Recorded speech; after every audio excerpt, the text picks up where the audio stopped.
Salut tout le monde, bienvenue sur la chaîne du Toy Game. Non, je ne suis pas Archeo Toys et non, je ne suis pas Papa Blender, mais alors qui suis-je? Pour ceux qui voient ma trogne pour la première fois, j'ai coutume de me présenter ainsi, Nostalge 2000, c'est mon nom. Quand vous me verrez apparaître dans une vidéo, ce sera probablement pour parler de jouets, on est quand même sur la chaîne Toy Game, on parlera peut-être aussi un petit peu jeux vidéo, mais on parlera aussi de plein d'objets que je collectionne, parce que juste, ça me rappelle mon enfance, et ce sont des grosses bouffées de nostalgie que je viens partager avec vous. Aujourd'hui, je vous propose le premier épisode d'une trilogie consacrée aux rentrées des brocantes. J'ai donc fait une petite sélection sur tout ce que j'ai trouvé au mois de septembre, et on va commencer avec un premier thème, le cinéma édité sur format désuet. Qu'est-ce que ça peut bien vouloir dire? Eh bah bim, générique.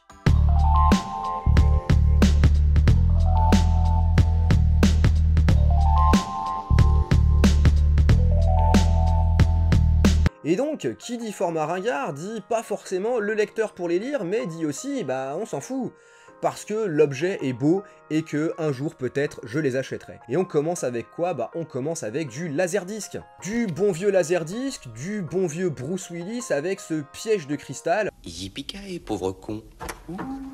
Donc là, on est carrément sur du double disque. Alors pourquoi du double disque? Bah tout simplement parce que à l'époque, le format ne permettait pas de faire tenir le film sur un seul CD, et pour ceux qui l'ignoreraient, le laserdisc a cela de magique que vous devez le retourner en plein milieu du film, vous vous levez de votre canapé, vous retournez ce CD qui est quand même de la taille d'un bon gros 33 tours, et vous le remettez en marche. Ça devient de plus en plus compliqué d'en trouver en brocante, donc quand j'en trouve, je prends. Alors c'est dommage, parce qu'on avait commencé avec un bon film et qu'on continue avec un truc un peu plus moyen. Mais bon, un bon vieux Independence Day, ça se refuse pas non plus, surtout quand c'est en laserdisc, et puis surtout, bah, c'est en format laserdisc THX Master Digital. Avec ça, franchement, si on n'est pas heureux... Alors, on l'ouvre, hein, pareil, comme un vinyle, et puis donc on a une note de la production, on a la distribution, hein, avec donc le casting, et on a même le chapitrage. Donc on voit que finalement, bah, c'est réparti en 23 chapitres sur la phase 1, 17 chapitres sur la phase 2 et 12 chapitres sur la phase 3. Ce qui laisserait présager que la phase 4 ne sert à rien, c'est pas impossible. Bon voilà, ça c'est vraiment des très beaux objets. Les laserdiscs, bah, j'en collectionne depuis quelques années maintenant, mais il y a un truc encore plus ringard dans lequel je suis tombé il y a seulement quelques mois, et je sens que je m'en relèverai jamais vraiment. Alors vous allez me demander qu'est-ce que c'est, mais vous avez peut-être déjà trouvé, parce que plus ringard que le laserdisc pour du cinéma, c'est quoi? Eh bah ouais, c'est de la bonne vieille VHS. Alors au début, quand j'ai commencé la VHS, je me suis dit non mais c'est juste pour prendre 2-3 refs qui m'intéressent.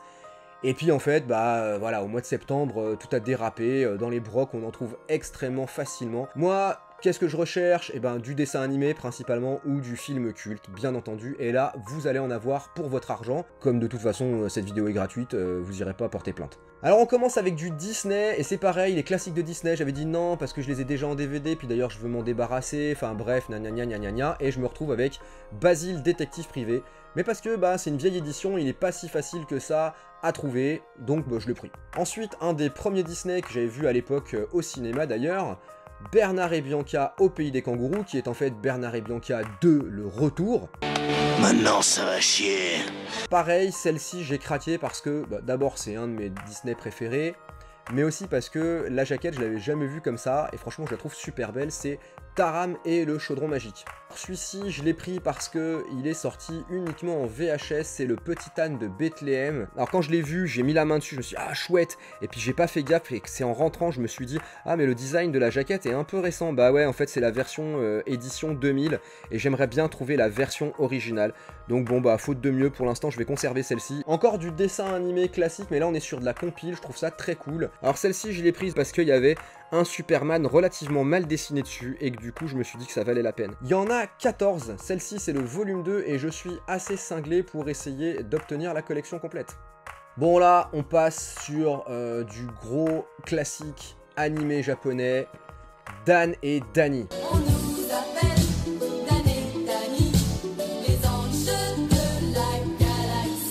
Également appelé Dirty Pair en VO.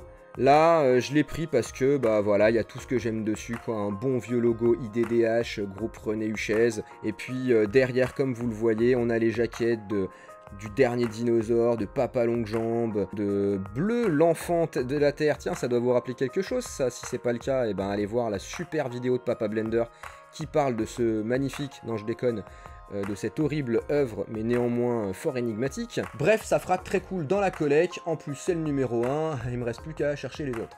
Allez, on est toujours sur du classique de l'animation télé, J'aimais les hologrammes, là c'est le volume 3, donc dans un petit fourreau classique, hein. On est sur une collecte récré vidéo, et pour finir l'animation, là on est sur un long métrage, alors celui-ci je sais pas s'il est rare en VHS, mais en tout cas moi ça me faisait plaisir de la voir, Tintin et le lac aux requins. Alors de mémoire il me semble que c'est pas ouf, mais il me les faut absolument, et franchement des cassettes Tintin, j'aimerais assez retrouver celles qui précèdent en fait la série qui est vraiment super bien et que tout le monde a connu au début des années 90, produit par Nelvana. Il y a eu avant, bien entendu, des longs métrages sur chaque album de Tintin qui sortaient directement en VHS. Et ça, c'est typiquement le truc qu'on louait au début des années 80 pour les enfants, pour les occuper un soir, une après-midi. Et puis, si j'étais Benoît Poulvord, je chanterais Cinéma, cinéma, de salle en salle et de film en film. Je t'ai donné mon existence. Parce que oui, ça y est, on passe en phase cinéma.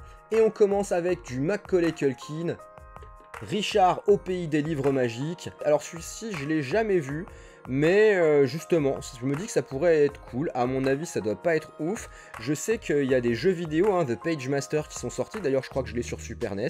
Celle-ci, je suis plutôt contente. C'est la toute dernière arrivée. Pour ne rien vous cacher, je l'ai chiné ce matin même. Space Jam. Donc ça, Space Jam, hein, pas la peine de dire qu'on l'a tous sur n'importe quel service de VOD, que probablement on peut le trouver en DVD, mais là, la cassette était dans un état impeccable, donc encore une fois, pour l'objet, c'est juste trop cool pour la collecte. Et là, on va commencer à envoyer de la grosse ref avec un film que vous connaissez tous, avec un acteur qu'on adore tous, j'ai nommé Robin Williams, une histoire d'un jeu de société qui tourne mal. Oui, alors Jumanji, bon ça va, c'est pas si... Oui, mais Jumanji en VHS avec une jaquette lenticulaire, tu l'as déjà vu ça?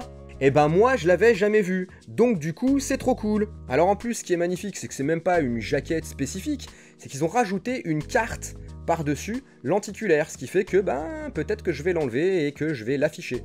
Et donc pour finir ce retour de broc placé sous le signe du cinéma sur format ringardisé, quoi de mieux que la plus grosse trilogie de la fin des années 70 et du début des années 80, j'ai nommé La Guerre des Étoiles. Et ouais mon pote, pas Star Wars, mais La Guerre des Étoiles, et c'est pour ça que j'ai pris ces 3 cassettes. Donc vous voyez La Guerre des Étoiles, Le Retour du Jedi et L'Empire contre-attaque. Et donc c'est pour ça que je les ai pris, parce que c'est pas une version Star Wars de je ne sais quelle année. Alors oui, les jaquettes sont un petit peu abîmées, oui, Le Retour du Jedi, c'est une édition, hein, les plus grands films fantastiques. Ceci étant dit, on voit quand même qu'il y a des chances que ce soit les films non retouchés, puisque la première est de 1984, la deuxième c'est une édition de 1992, donc ça, peut-être que ça va être retouché, et la troisième... elle date de 1985, donc celle-ci, je pense qu'il n'a pas encore eu le temps de la retoucher. Ce salopard de George Lucas. Votre manque de foi me consterne. Et voilà, c'est donc la fin de cette vidéo. J'espère que mon premier essai sur la chaîne Toy Game vous aura plu. Si c'est le cas, n'hésitez pas à lâcher votre plus beau pouce bleu, lâcher des commentaires, partagez cette vidéo et la chaîne partout où vous le pouvez. Abonnez-vous si c'est pas encore le cas. En attendant de vous revoir, je vous souhaite une bonne collectionnite.